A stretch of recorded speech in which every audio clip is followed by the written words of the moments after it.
hubieron muchas personas importantes que trataron de llegar del principio de los antes de Cristo hasta ahora de demostrar que es un átomo o cómo se veía un átomo. Bien, si se dan cuenta, utilizaron hasta un microscopio nuevo, crearon para poder ver el átomo, porque el microscopio que existe no podían verlo. Y con ese tampoco lo ven, solamente lo sienten. Usted siente las cosas que están alrededor suyo, como si algo estuviera ahí, pero no lo ve. Bien. Página 134. Bien. Entre los principales pensadores griegos que ayudaron a lo del átomo, se destaca Tales y Anaxímenes. Esos nombres tienen que subrayarlos. Bien. Dice que eran originarios de la ciudad llamada Mileto y conocidos como milesios. Afirmaban respectivamente que el principio de todo era el agua y el aire. Bien. Antes se creía que todo era en base al agua y el aire. Había algo que se llamaba alquimia y la alquimia se basaba solamente en 4 elementos: agua, fuego, tierra y aire. Bien. Todo se basaba en esos 4 elementos. No había más nada además de esos 4 elementos. Bien. Heráclito también lo subraya. Por su parte, consideraba que el elemento fundamental de todo era el fuego. Y Janófanes agregó a los 3 anteriores un cuarto elemento, la tierra. Página 134, dije. ¿En qué punto, profesor? Página 134. Empedocles constituyó la teoría de los 4 elementos. Bien, como le dije, había 4 elementos antes de Cristo que eran llamados los 4 elementos que ustedes siempre lo han conocido: agua, tierra, fuego y aire. Bien, eran los 4 elementos. Bien, dice que si se combinaban, creaban nuevas materias, y es cierto, ¿no? Estas ideas fueron aceptadas años más tarde por Aristóteles, cuya influencia hizo que perduraran por miles de años. O sea que miles de años el ser humano siempre creyó que tenía que estar por agua, fuego, tierra y aire. O sea que si no estaba formado por esos 4 elementos, para ellos eso no existía o no servía. Bien, pero eso no es así. El átomo en la antigüedad dice que en el siglo V antes de Cristo, alguien llamado Leucipo y su discípulo Demócrito, filósofos griegos, introdujeron el concepto de átomo como la partícula indivisible para explicar la estructura de la materia. Dice que a Leucipo se le atribuyó la idea básica de que la materia está conformada por átomos. Eso lo subraya. Bien. Leucipo fue el que hizo creer a todo el mundo o a todas las personas que todo lo que nos rodea está formado por átomos. Él fue el principal precursor de decir eso. Bien. Dice que se le considera el fundador de la escuela atomista. Bien, y desarrolló la teoría de la discontinuidad de la materia. Según esta teoría, la materia podía dividirse en partículas cada vez más pequeñas hasta llegar al tamaño diminuto indivisible de los átomos. Estos se movían todo el tiempo en su espacio infinito llamado vacío. Antes se creía que el átomo era algo indivisible, no podía destruirse, no podía dividirse, no podía hacerse nada con el átomo. Él podía seguir siendo muchos átomos, pero no podía destruirse. Ahora se cree que los átomos se pueden dividir en partículas cada vez más pequeñas, que cada vez entre más pequeñas son menos el hombre puede percibir.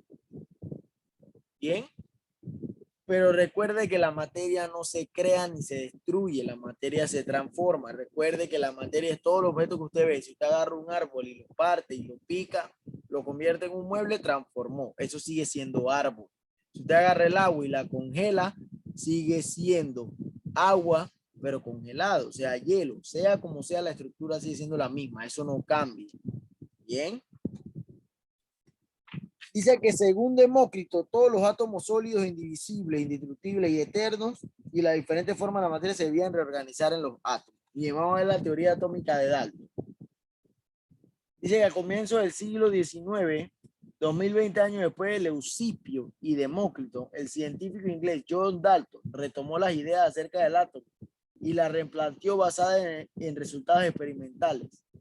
Según la sugerencia de Galileo, este acercamiento es lo que se conoce como la teoría atómica de Dalton, la cual tiene 4 postulados. Usted va a subrayar los 4 postulados, no se lo tiene que aprender de memoria, lo puede decir con sus propias palabras. ¿Qué dice el primer postulado? Los elementos están formados por partículas extremadamente pequeñas llamadas átomos. Está fácil. El segundo dice que todos los átomos de un elemento son idénticos, tienen igual tamaño, masa y propiedades químicas. Los átomos de un elemento son diferentes a los átomos de todos los demás elementos. ¿Qué quiere decir ahí? Que si usted tiene un pedazo de oro, el oro es oro, sea como sea, pero el carbón es carbón. Por lo tanto, son diferentes. Claro, ambos están compuestos de átomos, pero uno está compuesto por átomos de oro y el otro por átomos de carbón. No se parecen en nada. Como mezclar un perro con un gato. Son animales, pero no son iguales.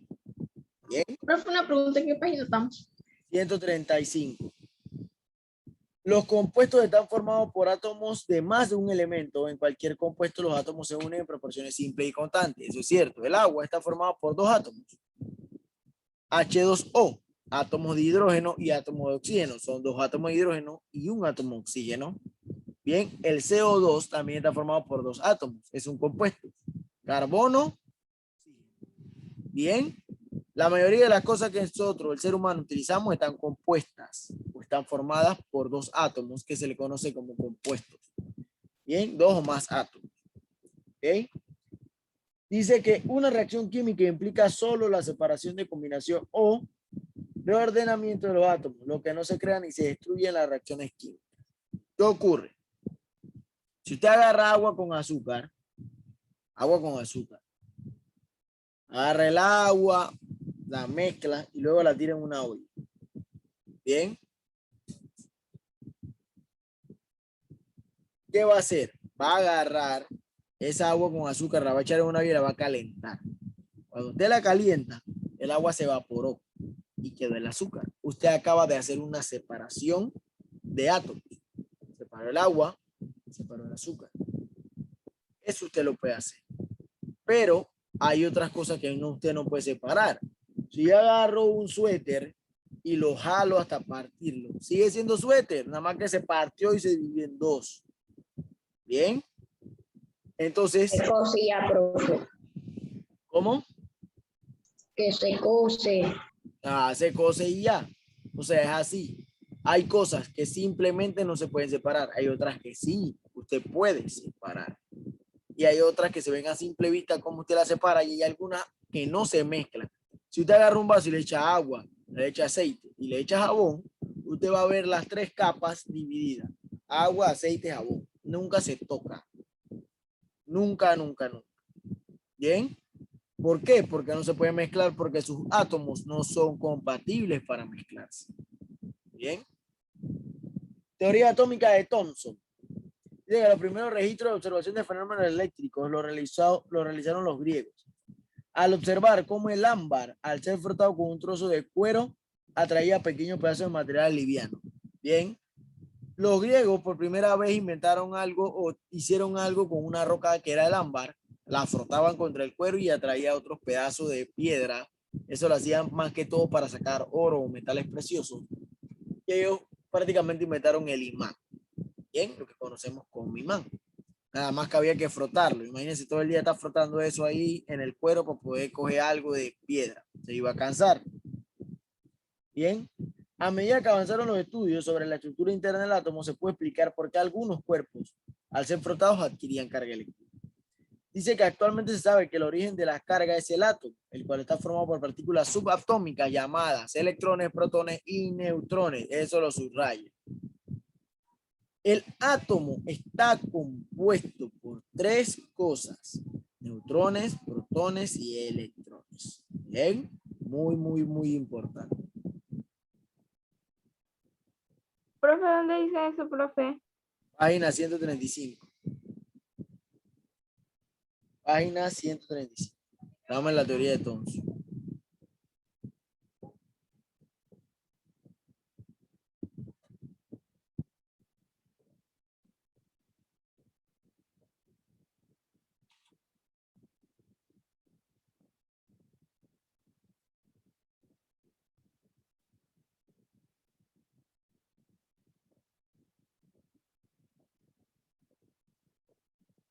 Bien, entonces, el átomo siempre está formado de esas tres cosas. Muy importante eso, siempre está formado por esas tres cosas.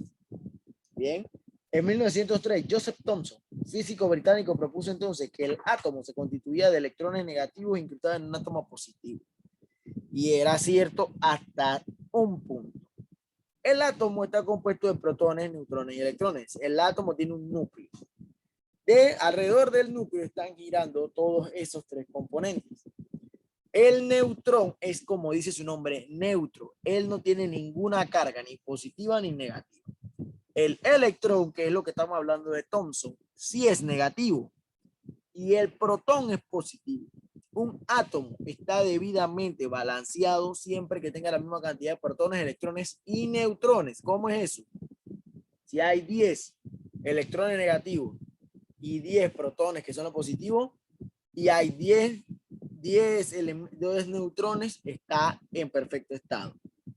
¿Qué ocurre? Cuando un átomo no está en perfecto estado, porque no está balanceado, ocurre una explosión, que es lo que vemos cuando ocurre la bomba nuclear. Bien, ocurre la bomba nuclear, el uranio, hacen una fusión en el uranio y hacen una manera de buscar que el uranio explote cuando toque tierra. Bien, la bomba nuclear, y explota muy duro. Por eso es que es tan fuerte la explosión, porque los átomos no están en equilibrio y como son tantos átomos comprimidos, explota de esa magnitud. Además hay que tirar radiación a causa del uranio. Bien, eso es importante. Los átomos siempre deben estar debidamente balanceados. Dice, en el modelo de Thomson, conocido como el modelo del budín de pasas, el átomo estaba constituido por una esfera compacta cargada positivamente y electrones cargados negativamente incrustados dentro de la esfera positiva. Para él, el átomo era una bolita, así, positiva. Y dentro de ella estaban incrustados los electrones. O sea que para él eso era un átomo. Bien, no estaba cerca ni lejos. Estaba lejos a la vez y cerca también. Pero ¿qué ocurre? Si usted alguna vez ha visto un muffin de pasitas o de chispa de chocolate, se da cuenta que la chispa y los pasas están dentro del muffin. Así él veía el átomo, que era algo así, que dentro estaban los electrones. Bien. Sé que su modelo concebía los electrones como partículas que podían extraerse de esa esfera positiva. Este modelo fue propuesto por Thomson basado en los experimentos que había realizado. Página 136. El descubrimiento del electrón. El electrón fue descubierto cuando se intentó explicar el origen de las partículas que se formaban durante la conducción de la corriente eléctrica. El experimento clave para esto fue el de los rayos catódicos realizado por Joseph Thomson. Eso lo subrayo. ¿Qué son los rayos catódicos? Los rayos catódicos era una manera que la gente veía para utilizar la corriente eléctrica. Recuerde que antes no había luz. Inventaron la luz, no sé qué. La gente quería saber cómo se había inventado la luz. Entonces hacían esto del rayo catódico y se veían los rayos pasando. ¿Y qué ocurría? Se dio cuenta Thomson que había una parte de ese rayo que iba directamente hacia el polo opuesto. Y él quería saber por qué. ¿Por qué era? Porque el negativo, que era el electrón, era atraído hacia el polo positivo. Porque recuerde que polos opuestos se atraen. Entonces él se iba del negativo al positivo en ese tubo siempre buscando equilibrio. Bien, y así fue como él descubrió que era un electrón. Dice que entonces construyó el tubo de descarga formado por un tubo de vidrio y dos electrodos, uno positivo y uno negativo, conectados a una fuente de poder. Esto le permitió darse cuenta que los rayos catódicos tenían carga eléctrica negativa y masa. Así Thomson llamó a los rayos catódicos haces de electrones. Pues si al colocar el campo magnético generado por un imán, estos rayos se llevaban su trayectoria rectilínea, preferentemente hacia el lado positivo del imán, y lo que sugería que estos rayos tenían carga eléctrica negativa. Bien, si ahí se ve en la imagen, eso que usted ve ahí, él ponía el imancito ese ahí, y el imán jalaba la corriente hacia abajo, hacia el lado positivo del imán. ¿Por qué? Porque esos rayos eran negativos. Recuerde que negativo con positivo se atrae, pero dos polos iguales no se van a atraer nunca. Ellos se repelen, se disparan muy fuerte. Bien, por eso que cuando usted va a poner la batería en el control y su papá le dice, la puso al revés, no sirve. Es por eso. No se topa la corriente. ¿Por qué la puso al revés? Porque agarró y puso la batería y puso el positivo con el positivo y el negativo con el negativo. Ellos no pasan corriente porque ellos no se llevan, no son frenes, no son vecinos, no son nada. Ellos se llevan mal. Tú no me hablas, yo no te hablo, entonces cuando ellos están ahí cerquita, ellos no se miran. En cambio, cuando lo voltea, que queda negativo con positivo y positivo con negativo, ahí ellos son panas, son frenes, son mejores amigos, se criaron juntos. Entonces, ellos sí pasan la electricidad haciendo que usted pueda cambiar la televisión. Pero mientras lo ponga al revés no sirve. Es lo mismo cuando va a conectar cualquier cosa al toma corriente. Por eso es que las entradas están hechas para que usted lo vea. Si usted agarra un enchufe, y ve el enchufe del abanico, se va a dar cuenta que tiene un más y un menos en la cosa de metal, nada más que se ve chiquitito. Bien, pero nunca le ha prestado atención a eso, pero sí sale el más y el menos, pero pequeño. Bien. Dice que cuando Thomson interpuso un objeto en forma de cruz, ese proyectó la sombra de este, lo que sugería que los rayos catódicos tenían masa. Con este experimento determinó la reacción entre las cargas y la masa del electrón, por lo que lo midió la desviación de electrones bajo la influencia de un campo magnético y un campo eléctrico. Bien. Dice también que como los rayos son invisibles, se necesita un sistema de detección para seguir su movimiento. Para esto utilizan algunos materiales que emiten luz bajo la influencia de dicho rayo catódico, es decir, materiales fluorescentes. Recuerde que la luz para el ser humano a veces es invisible. ¿Por qué? Porque nosotros los seres humanos vemos cierta capacidad de colores. Cierta capacidad, no lo vemos todos, vemos algunos colores. Bien, algunos colores, algunos. Para que sepa que la gallina o el pollo que usted se come ve más colores que el ser humano. Búsquelo para que vea. La gallina ve colores que el humano no ve. Bien, entonces es importante saber eso. Entonces él, como no veía lo que estaba pasando porque los rayos eran invisibles, ¿él qué hizo? Usó un material fluorescente. Bien, y de esa manera se dio cuenta que era lo que estaba pasando y descubrió el electrón. ¿Esto qué hizo? Él al descubrir el electrón se ganó un premio Nobel de física. O sea que era el mejor de lo mejor en esa época. Era el mejor. Por eso, por buscar un experimento para descubrir otra cosa, encontró algo diferente. Porque él quería estudiar era la corriente, no quería estudiar los electrones, pero lo encontró. Bien. Bien, vamos a quedar ahí. ¿Ok? Este examen, este ejercicio va a ser una parte teórica y una parte práctica. ¿Qué va a ser la parte práctica? Yo le voy a decir a usted que me haga un modelo atómico con materiales reciclables o con foaming o con esa pelotita de foam y palito de chorizo. Usted puede hacer el modelo atómico. Bien, yo se lo voy a pedir que lo haga. La próxima clase le voy a decir qué materiales necesita o qué modelo va a hacer. Y usted lo puede buscar en internet y le va a salir cómo se hace eso. No es difícil, eso lo hace en un momentito, va a tener todo el fin de semana para hacer eso. Así que no se preocupe por eso. Bien, vamos a quedar hasta aquí, pues faltan 3 minutos.